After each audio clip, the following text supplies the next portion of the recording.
Back in the win column yesterday with a positive day at 3-2. We said we were going to start the week hot, and well, we got a winning day. So now let's build on that here with our Tuesday MLB Best Bets. 1-0 on the week, at least 1-0 on positive days, 3-2 as a whole. Again, let's get another positive day today. Now, folks, before we get into the video, make sure to hit that subscribe button down below for some more daily MLB Best Bets here on the channel. According to YouTube's analytics, over 56% of you guys that watch the videos are not subscribed to the channel, so make sure to do so if you have not yet. We're like 620 subscribers away from 30,000 here on the channel, so make sure to do so if you have not yet. Love the plays for today. We've got some really good stuff, so make sure to be on the lookout for that in just a few moments. And let's go first to 5 best bets. Be on the lookout for it. We're starting right now. Let's go first of 5 best bets. 2-leg parlay kicking off the day. Phillies and Mariners. I will say I almost got really close, and we haven't done this yet on the channel. I got really close to combining another leg in this and making it a plus 400 parlay. I'm going to play it separately today, but I will tell you later in the video what is my other piece for it. Again, this is the official play. It's a 2-leg. I got really close to going 3-leg, and I'll tell you why later. There's just a play that I like at plus money as it is that I think feels pretty good. Again, we'll get to that later in the video, but our first best bet is going to be a 2-leg parlay. Phillies in the first leg to beat the Pittsburgh Pirates, Mariners in the second leg to beat the Los Angeles Angels of Anaheim. I'll get to the Mariners in a second. It's a Brian Wu start day, so, we'll get to that in a moment. We're going to kick things off first with the Phillies and the Pirates yesterday. Pirates win. We did have the Bryce Harper over 1.5 hits, runs, and RBI, and Harper unloads on a home run early in the contest, but Pittsburgh comes back and wins that game after the Phillies were in firm control of yesterday's game. Pirates win 11-7. Yes, Pittsburgh's lineup comes through. Phillies were up 5-0 early, but after 2 runs in the top of the 4th, and then 6 runs in the top of the 5th, and then eventually 3 more insurance runs in the top of the 9th, Pittsburgh wins the contest 11-7, which is a little surprising because if you were to tell me the Phillies were going to score early on Ashcraft and get 5, I would think, okay, they're probably going to secure this victory. Well, Aaron Nola had other ideas. Nola's final line yesterday for Philadelphia, 4 1/3, 8 hits, 8 runs.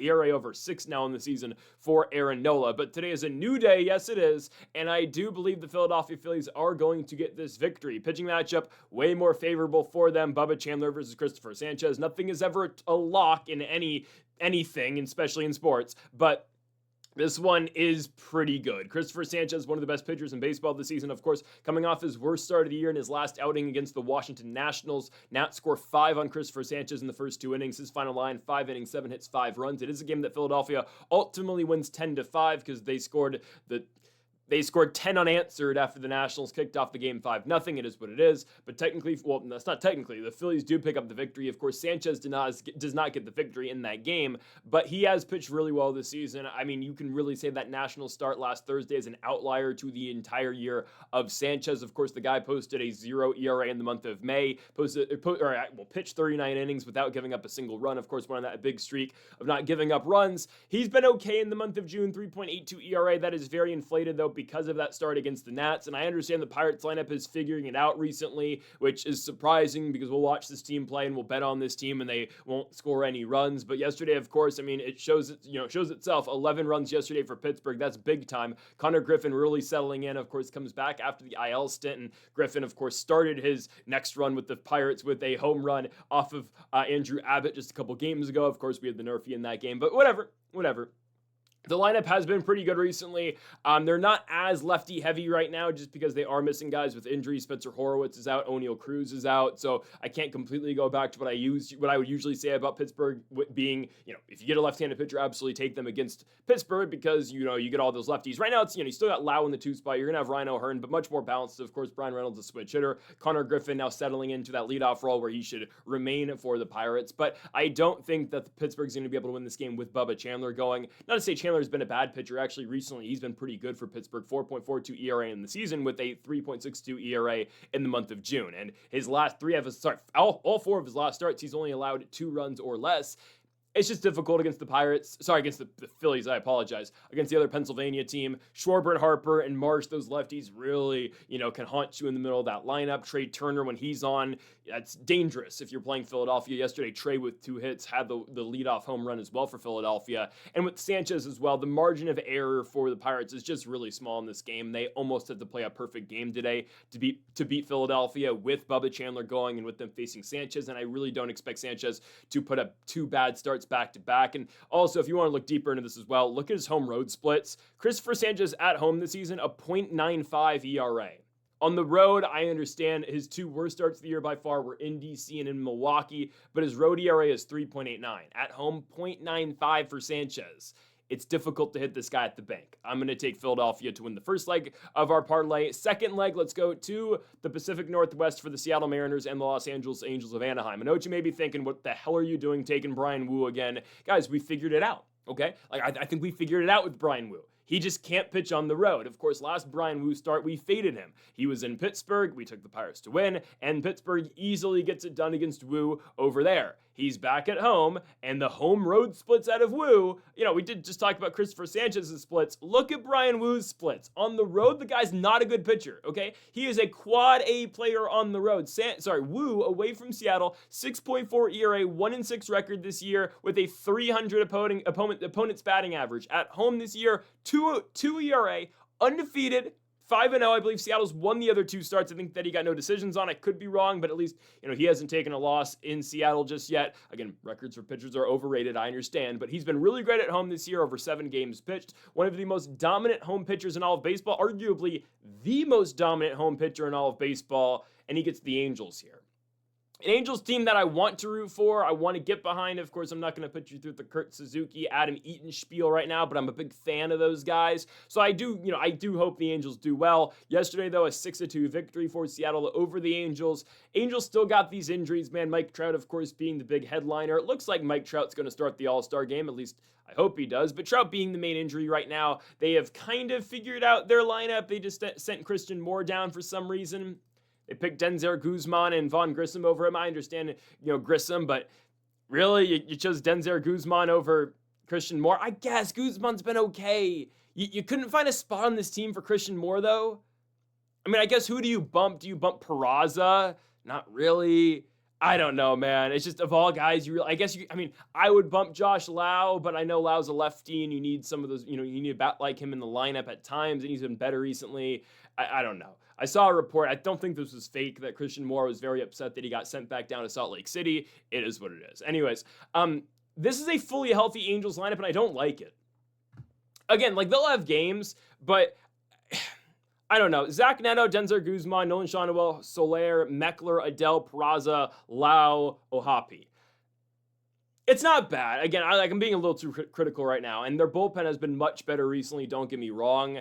Man, I don't know. I'm just... I don't think they can outscore Seattle on this spot, especially with Woo going. Guys, the lineup I just listed for you that the Angels are putting out today just feels like a lineup Bryan Woo goes 7 shutout innings against. And you look at Bryan Woo's last home starts, guys, Bryan Woo is not allowed a run at home since April.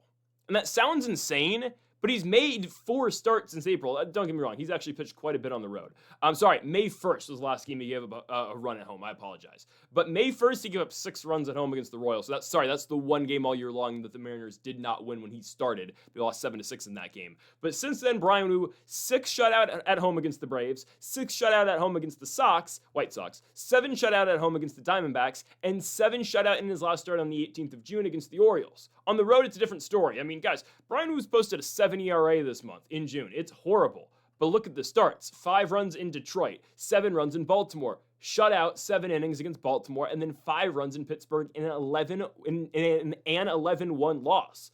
It's night and day the difference between Bryan Woo away from Seattle and Bryan Woo in Seattle. I don't understand it. Well, no, I do understand it. He just doesn't know how to pitch outside of his home ballpark. It is what it is, I guess.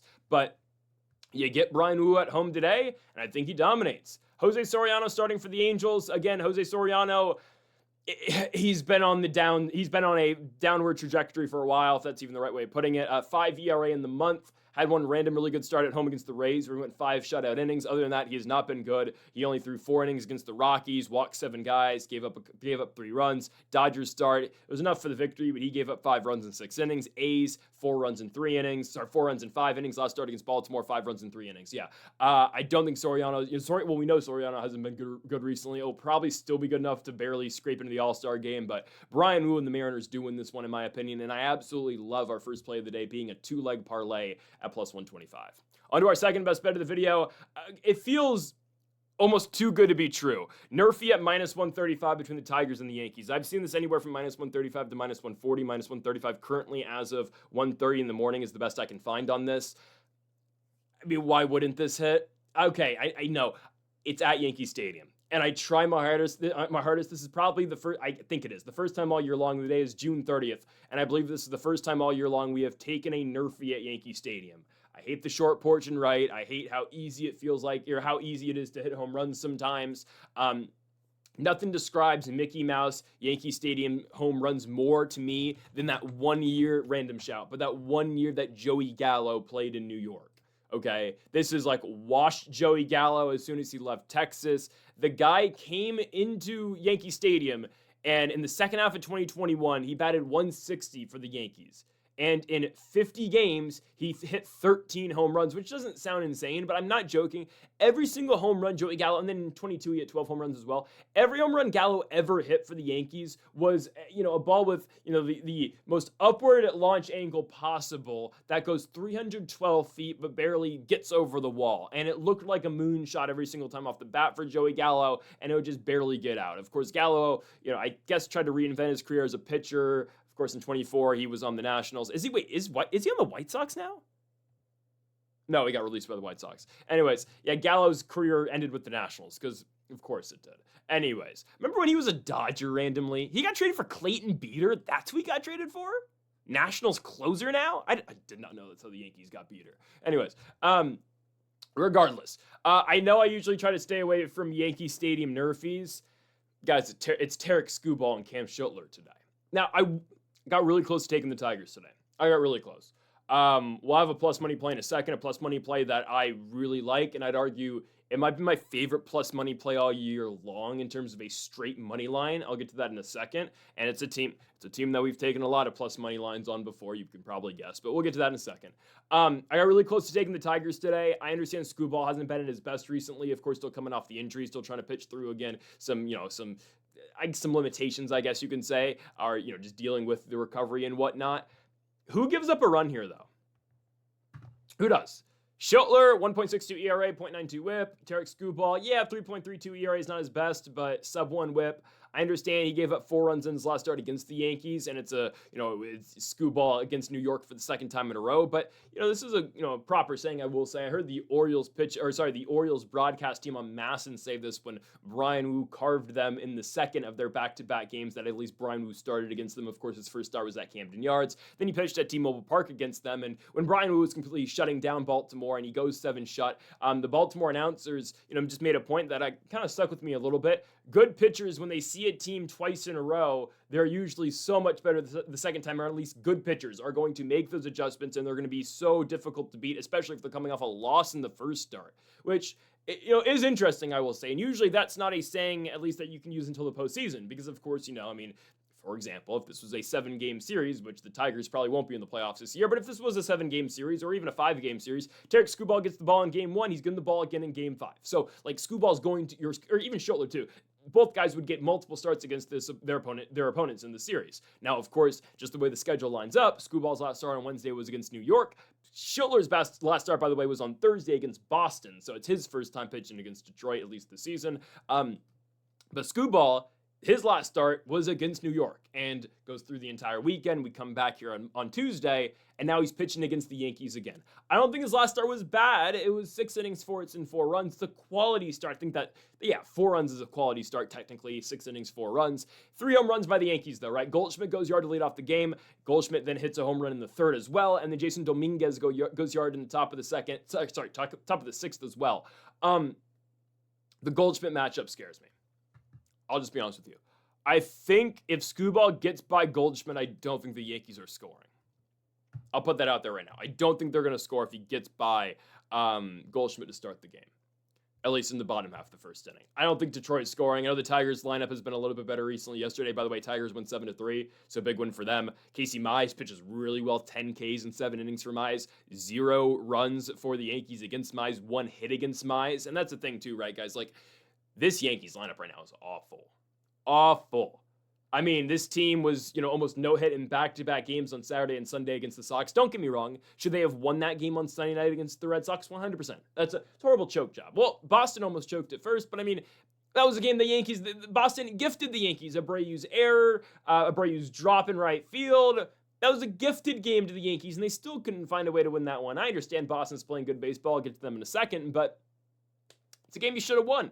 But you have miserable hitting performances throughout that entire series, but especially on Saturday and Sunday against the Sox. And then yesterday, you put up 1 hit against Casey Mize. You have 3 hits in the game total. You score late in the game with Ahmed Rosario hitting a 3-run home run to cut the lead to 4. But of course, by then, too little too late for the Yankees. So now New York has lost how many games in a row? 5 for this team? Yeah, of course, they got swept into 4. I didn't know if they had lost their game prior to the Yankees series, but 4 in a row losses to Boston. And then, of course, again, yesterday losing to Detroit. So that's why I kind of, I did want to take Tigers money line, but there's a better plus money play I have coming up in a second, and I think the nerfy should cash. So Yankees aren't scoring in the first, I don't think. Like, yes, Paul Goldschmidt, there is the opportunity for him. I think we're going to be fine.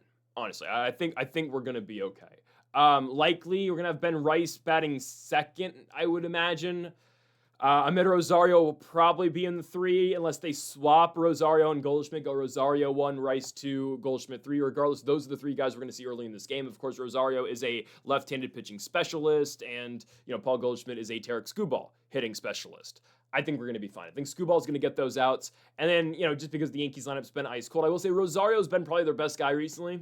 I think he has been, especially he's always one of their best guys against left-handed pitchers. And then for the Tigers, we'll see what they bring out 1, 2, 3, 4 because, you never know with AJ Hinch. Again, Schotler's starting today, so you're going to see the lefties. We'll see where they bat McGonigal, but, he's going to be involved in the top 4. You'll see Dylan Dingler. Dingler usually sits in the 2 spot. We'll see where the platoons come in. Where is Kerry Carpenter going to be batting? Where are the various other lefties going to be in this lineup? Hell, even a James Outman. Where will Zach McKinstry land in the lineup tonight? Torque will probably be somewhere around 4.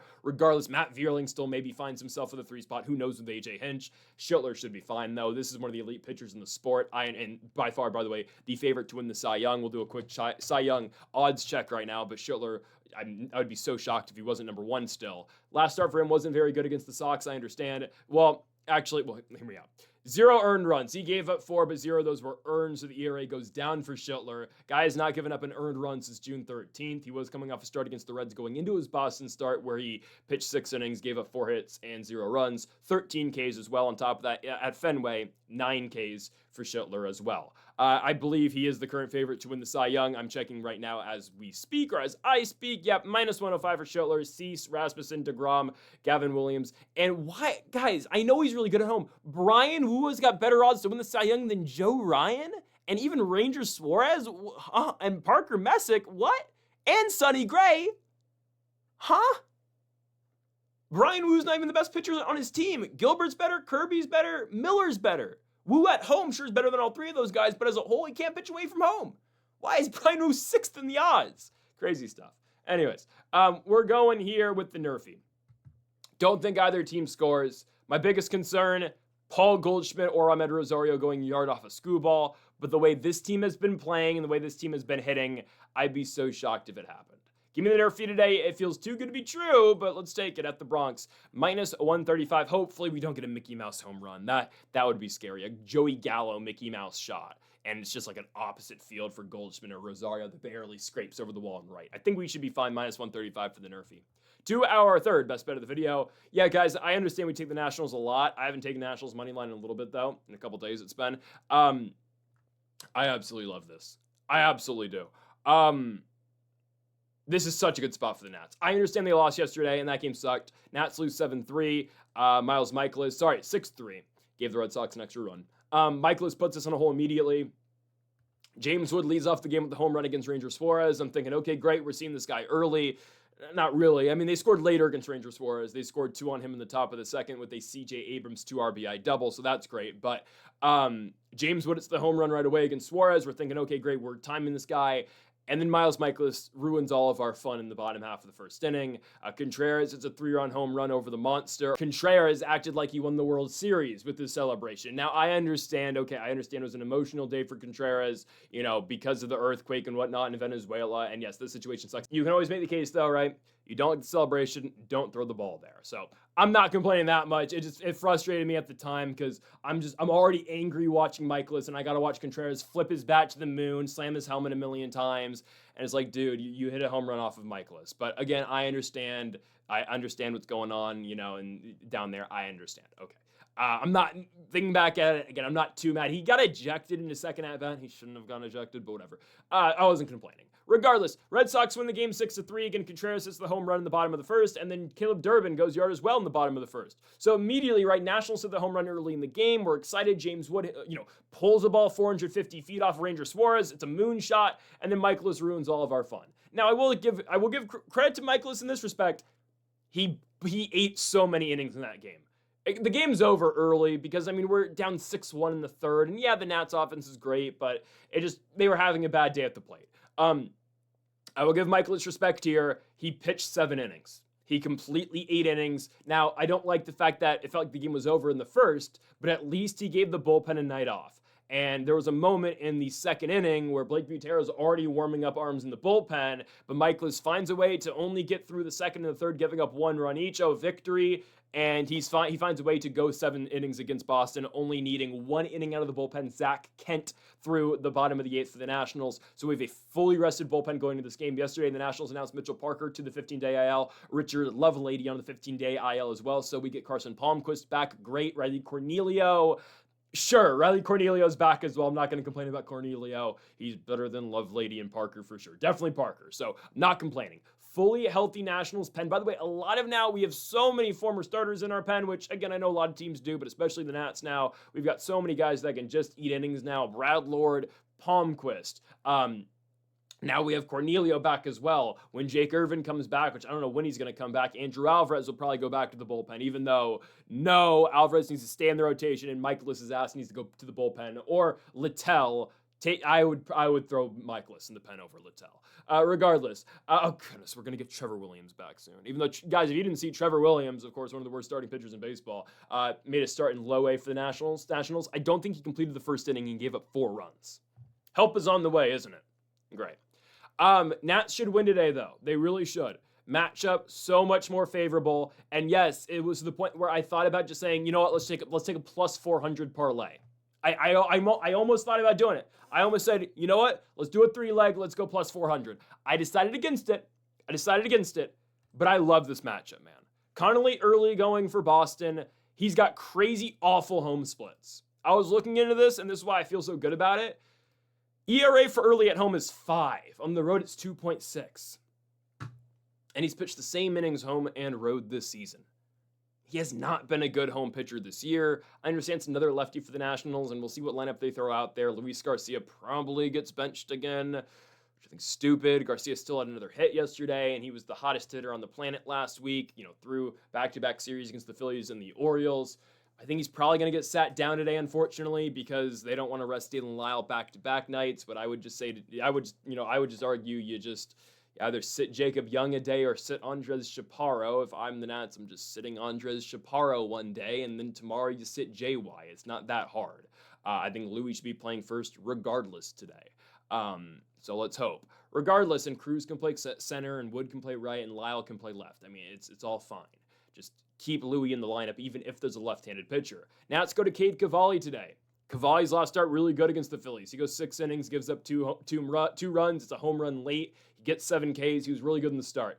Team blew it for him, obviously. Team was up 5-0. He exits in a 5-2 game, and then Mitchell Parker ruined it for us. Cavalli is our second best arm. I can firmly say Foster Griffin is our best arm now. Just how well Griffin's been pitching, it's absurd. That guy should be an all-star. Sub-3 ERA this year with the 1 whip. His numbers are all-star numbers. Will he get the spot in the game? I'm starting to lean actually, yes, he will. I don't know how you don't put this guy in the all-star game. And this is not about Foster Griffin right now, but 2.93 ERA, 100 strikeouts, 1 whip. If you want to look record 8-2, how do you not put this guy in the All-Star game? And honestly, how does Foster Griffin not even now get... he should be getting looks to win the National League Rookie of the Year. They're not going to give it to him, I don't think. But they're going to go Weatherholt. But the fact that Foster Griffin, according to the odds, is in 8th is a joke. Weatherholt, Stewart, Eldridge, Griffin, Benj, McClann, Rumfield. Then Griffin. Just because he's 30, I don't care. The guy's got a sub-3 ERA. What, Nolan McClann's got better odds to win it than him? With all due respect to Nolan McClann, he's going to be great for a very long time. This season, Foster Griffin has been exponentially better than Nolan McClann. And with respect to all these guys on this list, are any of those guys making the All-Star game? No way Weatherholt's an All-Star. There's no shot. Weather Holt, there's just too many. I mean, second base is a very crappy position, but there's no way Weather Holt gets into the game. He's got a sub 800 OPS. I mean, I just don't think he gets in. Jordan Walker's pretty clearly the all-star for St. Louis. Yeah, Griffin's Sal Stewart? No way Sal Stewart gets into the game, right? Actually, they might throw Sal Stewart in the all-star game this year. Maybe. No, but he plays first. That's Olsen and Harper, so no way. Yeah, Nolan McClain. Foster Griffin's, he should be an all-star this year, and none of these other guys in the National League Rookie of the Year race are going to be all-stars this season. Just putting that out there.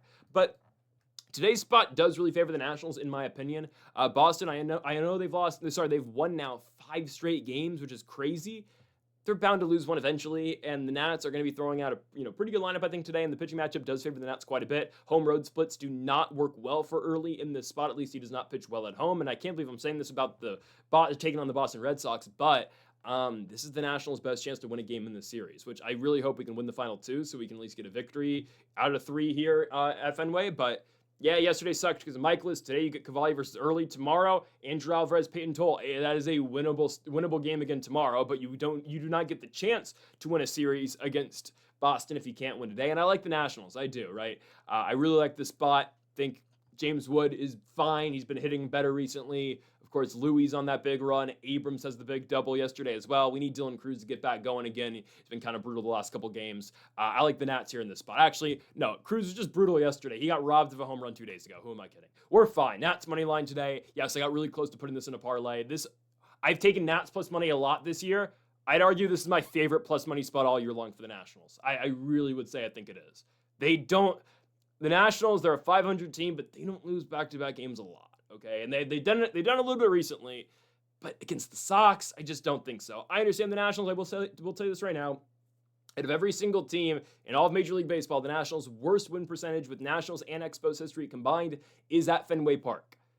I just need one today, and then maybe one tomorrow as well. But Nats plus 120, love the line, love the spot. To our 4th best bet of the video, we go to another money line play. Let's go to Houston, Texas, Houston Astros, Minnesota Twins. Like the spot a lot for Joe Ryan, one of the most underappreciated and underrated arms in all of Major League Baseball this season. Joe Ryan's really good. What can I say? I pick Joe Ryan quite a bit. 3.18 ERA, 1.03 whip. His last start, we took the nerfy with both him and Shohei Ohtani throwing, and it was fine. Joe Ryan and Ohtani both get 3 outs, and I really like watching Joe Ryan pitch. I know, gave up some runs in his last start against the Dodgers, but still goes 6 innings, giving up 4 runs and 9 Ks. That's a gritty start against, of course, a really good lineup, which was on display yesterday in Sacramento against the Athletics, but Joe Ryan's a really good arm, right? Prior to that start against the Dodgers, puts up 5 innings of scoreless baseball in Texas against the Rangers. Of course, that being his last road start, and hell, his only road start in the month of June. That's odd. Rare you see a pitcher throw 5 times in a month with only one of them being on the road. I guess today will be a second start in the month of June on the road on the final day of the month. But regardless, we get another Joe Ryan road start, and this is another guy too who has pitched much better on the road recently than at home. I know in the season it's almost even though slightly, the numbers do favor him away from Minnesota. Oddly enough, his day-night splits are really weird. He's got a 1 ERA during the day this season. The start against the Rangers was during the day, but we're going to need him to buckle up, or I guess lock in, let's say, for a night start today in Houston against the Astros. Yesterday, Twins win 5-4 in Houston. Minnesota's a weird team, man. They put up games sometimes where they will shock you. Yesterday, 2 big home runs for the Twins by both Royce Lewis and my guy, man, leader of the book club, Josh Bell, hitting just well enough, 700 OPS, just well enough to be another trade candidate at the deadline this season. Somebody's going to pick him up to either be a platoon for the postseason or a DH slash first baseman for the playoffs. I don't know who it's going to be just yet. Off the top of my head, hold on, let me just confirm this. Yeah, I think this would probably work. He's going to platoon with Jake Berger for the Rangers in their postseason run. Is he not going to? I could see the Rangers, this would be the most Josh Bell move ever because it happens to Bell every single deadline. Bell's going to get moved for the Rangers' 17th overall prospect and 19th overall prospect, and Josh Bell platoon with Jake Berger as the Rangers look to make a run into September. I don't think they're going to win the West personally, for as much as it pains me to say it's still going to be the Mariners, I think. I would like the A's to do it, but their pitching just is not good enough. It'll probably be Seattle. But hell, let me say though, with how bad the wild card race is, everyone's alive, right? Mariners 500, still in a playoff spot currently. Okay, Nats 500, we're only 2.5 back. Okay, of a wild card spot in the National League. We're probably not going to get it, but it is what it is. We'll talk about that continuously as the season goes on. But Josh Bell setting himself up to be another great trade candidate at the deadline. Can't wait to see Bell in another uniform again, but good for him, man. Josh Bell continues to do his thing. And this Twins lineup is tricky because some nights they are really good, some nights they're very mid, but I like them again tonight against the Houston Astros. Twins coming off of back-to-back victories, won the final game of their 3-game set against the Rockies at home, and here we go again. We'll see if Byron Buxton plays. Of course, they won yesterday. We'll see if Byron Buxton plays today. Buxton, yesterday was put, not in the IL, sorry, was just considered day-to-day after yesterday does not play, and the official report on him, according to The Athletic, is that Byron Buxton is considered day-to-day due to a right hip impingement. I hope he plays. Of course, the Twins are much better when Buxton is on the field. Did play in Sunday's game, was held hitless in back-to-back games against the Rockies on Saturday and Sunday. Did not play yesterday. Hopefully he does go again today. Because Buxton, I mean, my goodness, the year this man is having, it's Buxton's biggest opponent and biggest challenge is always going to be the injury bug and staying healthy. But when he's on the field, man, you can't name many better outfielders in the sport better than Byron Buxton. 270 average this year, 25 home runs, 900 OPS. There you go. That should be an all-star game starter. Will he actually do so? Will he actually be a starter? I hope. I really hope he does. You know, I hope he is. Like, I hope Trout is there too, and I understand there might be more deserving names. No, actually, no. Both those guys should be starters. Judge is injured. Varsho and Sanchez are just there because they're, Canada picks. Yeah, Trout and Buxton, to me, are 1 and 2 here. And then I would start Judge too. I know Judge is out, but his numbers are just that good. His OPS is higher than anybody else. My 3 starters for the All-Star game, yeah, Byron Buxton, Aaron Judge, Mike Trout. That's how I'd do it. Sanchez and Varsho are just, they're Canada picks. That's it. That's exactly how I would do it. Anyways, and watch, CJ Abrams they're gonna find a way to not let Abrams start the All-Star game because it's gonna be Mookie Betts. I'm gonna be so mad. Anyways, Buxton's elite. He's really good, and I hope he's playing today. But if he's not, you're going to be looking at a lineup of Trevor Lawrence, Brooks Lee, Cody Clemens, Josh Bell, Royce Lewis. They should be able to score enough on Mike Burrows, who isn't very good. Now, I understand Mike Burrows' last start was great against the Blue Jays. That was in that big Blue Jays streak of sucking. They broke it yesterday against the New York Metropolitans because lol Mets. You suck, New York. I hope Mr. Met keeps dancing. Regardless, Mike Burrows against Toronto does go 6 innings of 1-run baseball. Still is posting a 5.6 ERA in the month and posting a 5.5 ERA on the season. Yeah, I think the Twins should be able to do enough on him. We know both bullpens here aren't very good between Houston and Minnesota, but both lineups can score quite a bit. I understand that. Of course, with Houston, you're still looking at the AL MVP frontrunner in Yordan Alvarez. You've got hitters around him like Jose Altuve, Isaac Paredes, Christian Walker, Taylor Trammell. It's a lineup. What can I say? I think we're going to be fine here because the difference maker in this matchup for me is the pitching, and Joe Ryan is not even close, even on the same level as Mike Burrows. And of course, what I mean by that is Mike Burrows isn't close to Joe Ryan. Joe Ryan's going to be moved to the deadline, just like a lot of these pieces on this Minnesota team. Of course, him. I think Josh Bell's 100% going to be moved. Ryan Jeffers, of course, is still injured, will be moved as well. He's going to be a huge trade candidate because some team's going to want a really good catcher like him who has a 950 OPS on the season. I understand he's only played like a month this year, but yeah, Ryan Jeffers is really good. What can I say? The Twins will be sellers of the deadline. They'll trade everyone but Buxton because that's just how they do it, and that's the way Buxton would like it to be. In terms of not saying Buxton wants his teammates traded, he just doesn't want to leave Minnesota. I like the Twins today. I like the Twins to win. I like Joe Ryan a lot in this spot. Don't trust Mike Burrows to put together back-to-back good starts, and I like the Twins to win this one. -115 for Minnesota at home. Let's hope Buxton plays, let me say. To our final best bet of the video, odds aren't the greatest, but yeah, let's take it. Dodgers -140. So my biggest takeaway of Dodgers A's yesterday is that the A's are not going to be able to beat the Dodgers at all in this series. Crowd is all Dodgers fans, like we expected, right? Only 5.5-hour drive from Los Angeles to Sacramento. The one and only time the Los Angeles Dodgers will ever play in Sacramento, California. The next time that the Dodgers have to go to the Athletics, it will not be in Oakland. It will not be in Sac. It will be in Las Vegas. And I can't imagine what the ticket prices are going to be for that one, despite the fact that there's going to be 30,000 plus tickets to be sold for that game. I cannot imagine how much a ticket's going to be for the Dodgers' first ever trip to Las Vegas, Nevada. I'm glad that the Nationals' first trip, you can probably get in for, a hot dog. So excited for that. I cannot wait. In 2028, Nats versus A's. I'm so pumped. Anyways, 3 days in Vegas with the Nationals. What could go wrong? Anyways, again, that's not for another couple years. I still have that first Nats Sacramento trip to look forward to in about 18 days. Oh, I can't wait. I'm going to sweat my ass off at that game. In terms of it's going to be 100 degrees in July, and there's a day game in there. Yeah, it's going to be awful. Anyways, should be crazy though. A's pitching versus Nats pitching. Oh boy, out of the All-Star break. Oh my goodness. Anyways, A's versus Dodgers today. Yeah, I don't think the A's can beat the Dodgers.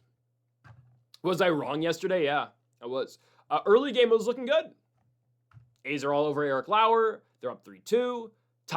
Bottom three, they got bases loaded, 2 outs. You're thinking, okay, bases clearing hit like we saw out of Perdomo yesterday. Respect in that big win for us yesterday with the D-backs. You know, you're thinking a bases clearing hit kind of gives the A's all the momentum, and, you know, you maybe have to make the Dodgers go to their pen early, and all right, you know, we're moving. No. Don't get anything with bases loaded, and immediately Max Muncy goes yard, and immediately Miguel Rojas hits a double, and immediately Eddie Paz hits a 2-run home run, and all of a sudden we go from A's being up 1 to A's being down 2, and the A's did not score until the 9th inning. The game was over from there, obviously. The Paz home run was kind of the nail in the coffin, and yes, it was the 4th inning, but Dodgers ultimately win the game 9-4, and again, the Athletics put up 1 run after leaving and straining the bases loaded in the bottom of the 3rd inning. So my takeaway from yesterday's game was, yeah, the A's can't beat the Dodgers, which isn't a shock, but I thought, you know, yesterday was going to be the game that the A's could get 1. They didn't. And now that they didn't get their 1, I don't think they're going to get another one. Yesterday, Dodgers 17 hits off of A's pitching, 11 off of starter Gage Jump, and much more off the bullpen as well. Now, again, we've had awful luck with the Dodgers this year. Them, the Mariners, and the Pirates. Those are the 3 teams where we bet on them, and always the opposite happens. I mean, hell, last week we took the Dodgers at -140 against the Padres, and they lost to Walker Buehler. So hopefully this one goes our way. I can't bring myself, and I was thinking, like, okay, maybe I should just, you know, take the A's again because, Dodgers -140, it's the same exact line we got screwed on last week in San Diego. How the hell do the A's win this game? And I kept looking at it, I'm like, I know Justin Robleski's not very good, but I'd rather have a left-handed arm. Sorry, okay, let me say, no. Justin Robleski, let me clarify this. Justin Robleski isn't as good as the elite arms for the Dodgers, okay? Let me clarify, okay? The Dodgers, they just get their own scale because Ohtani's so great, Yamamoto's so great, Snell and Glasnow when they're starting are so great, okay? When they're healthy are so great. So Robleski is like the 5th, it's unbelievable. A guy who's got a 2.71 ERA and a 1 whip is on the 2nd tier of Dodgers starting pitchers. But that's the truth. So that's why I say he's not very good. He's better than Lauer. He's better than Roki. Roki and his crying ass. Like, why does Roki cry every time he has a bad start? Doug, like, at the end of the day, you're making millions of dollars, pal. Like, I just, you know, a lot of people would, you know, I would, guys, I would be disappointed if I sucked like Roki Sasaki if I was in the MLB, but then I'd look at my bank account and say, this isn't the worst. And hey, pal, you're going to be a really good reliever in this league for a very long time, regardless. Robleski is better than Sasaki. He's better than Sheenan. He's better than Lauer. And this is a team that's probably adding Skubal. So, again, this team's going to have a rotation where Justin Robleski in the playoffs is probably going to be a reliever. He's got a 2.71 ERA. He's going to be a reliever in the NLDS. Maybe he'll probably get a start in the NLCS. A guy who has a 2.71 ERA with a 1 whip is probably going to be either a 5th option or a reliever in the playoffs for this baseball team. It's absurd. Now, again, my takeaway from yesterday's game is that I don't think the A's can beat this team. When the Dodgers lineup is going, they are very difficult to beat. So Ohtani's hitting home runs. Andy Paz is hitting home runs. Max Muncy's hitting home runs. Freddie Freeman's getting hits. Mookie Betts is contributing with 1 hit. Kyle Tucker has 2 hits. One of them, one of those hits was Lawrence Butler getting a ball or getting a ball lost in the sun. I understand, but when this team's hitting like this, they're very difficult to beat. And this A's team is just banged up now, man. A lot of injuries with the Athletics now. Just sent a couple more guys to the IL. I mean, my goodness, this team's got 4 different guys in their lineup on the injured list right now. Zach Galoff, Jacob Wilson, Tyler Soderstrom, and Brent Rooker. If you count Denzel Clark, it's 5. And Clark, probably isn't starting permanently because of Henry Bolte. But regardless, you look at what the A's have now. Bolte, great player, high school rival. How can I forget? Shea Langeliers has been kind of ice cold recently. Kurtz is great. They're batting Jonah Heim in the 4 spot. Colby Thomas went yard yesterday, but he's batting in the 5. Sorry, he's batting in the 5. Heim's in the 4. Joey Meneses is getting ABs for this team. Lawrence Butler, Max Muncy, Aliko Williams. I mean, they brought up yesterday Josh Kuroda Grauer, the 23-year-old out of New Brunswick, New Jersey. He went 3 for 4 in his debut. But I mean, these are the type of guys the A's are throwing against the best team in the MLB. And I just don't think they're going to win a game in the series. Tomorrow it's Shohei versus JT again. wonder how that one's going to go. JT Ginn's been good, but again, this Dodgers lineup, when they are hot, they're really difficult to beat. And it seems like, yeah, they really like playing in a minor league ballpark. So give me the Dodgers here at minus 140. Odds aren't the greatest, but I really just don't see a pathway tonight for the Athletics. Give me Dodgers money line tonight, and I believe they will close again with a big victory against the A's. And folks, that'll do it for our MLB Best Bets here on June 30th. If you have not yet, though, make sure to hit that subscribe button down below for more. Make sure to like if you did enjoy the video. Make sure to comment if you disagree with any of the picks. We'll be back tomorrow for more daily MLB Best Bets. Folks, thank you all for watching, and Mamba forever.